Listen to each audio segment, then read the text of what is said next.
Hi and welcome to my channel. இன்னைக்கு நம்ம என்ன பார்க்க போறோம் அப்படினா கிரைண்டரோட ரிவ்யூ தான் பார்க்க போறோம். வாங்க இப்போ வீடியோக்குள்ள போலாம். ஃபர்ஸ்ட் டைம் நம்ம சேனலை பார்க்குறீங்க அப்படினா Subscribe பண்ணிக்கோங்க. மறக்காம பெல் ஐகானையும் கிளிக் பண்ணிக்கோங்க.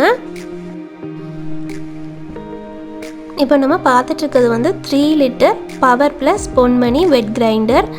ஸோ இது வந்து 3 litre capacity 225 watts wet grinder. இது வந்து கிரானைட் ஸ்டோனு.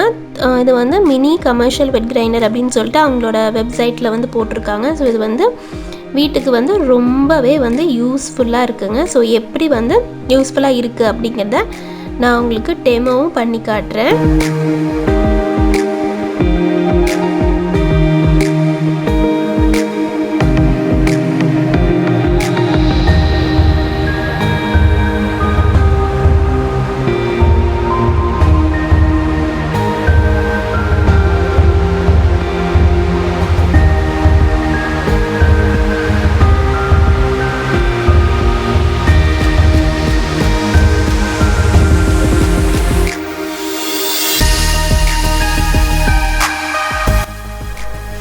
ஃபஸ்ட்டு வந்து நான் வெட் கிரைண்டர் வந்து புதுசாக வாங்கியிருக்கிறதுனால என்ன அப்படின்னா நான் வந்து கொள்ளு தான் வந்து ஃபஸ்ட்டு போட்டு அரைக்க போகிறேன்.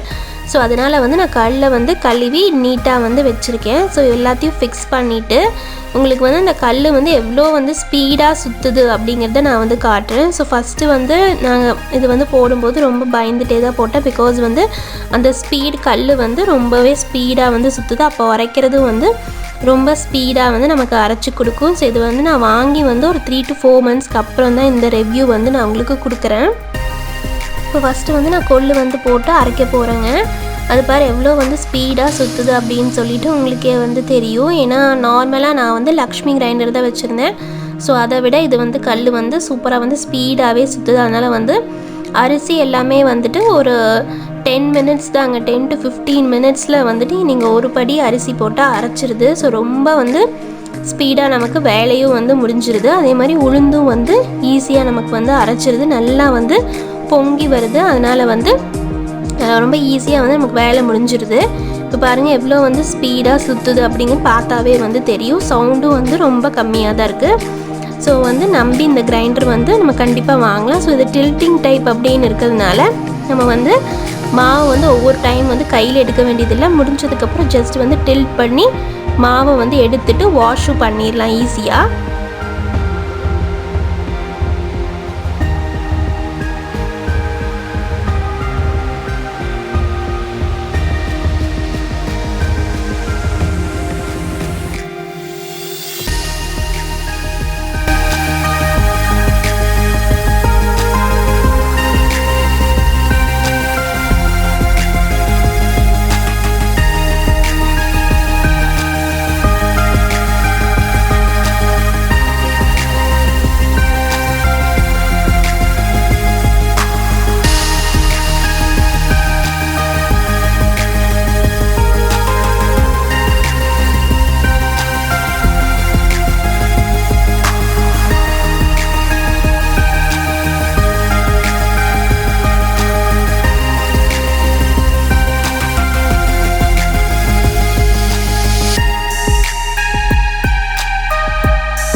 இப்போ மாவு வந்து எவ்வளோ நைஸாக வந்து அரைச்சிருக்கு அப்படின்னு சொல்லிட்டு நீங்கள் பார்த்தாலே வந்து தெரியும். இது கூட வந்துட்டு ஒரு தேங்காய் துருவல் வருது. அதுக்கப்புறம் வந்து ஒரு ஆட்டா நீடலும் வருது. ஸோ தேங்காயும் வந்து நல்லா வந்து துருவிடுது. ஸோ நம்ம வந்து கஷ்டப்பட்டு வந்து துருவ வேண்டாம். ஸோ இதில் வந்து நான் வச்சோம் அப்படின்னா ஈஸியாக வந்து நம்ம துருவியில் கொஞ்சம் பயமாக இருக்கும் ஃபஸ்ட்டு. பட் வந்து இது வந்து கொஞ்சம் ஸ்லோவாக தான் சுற்றுது.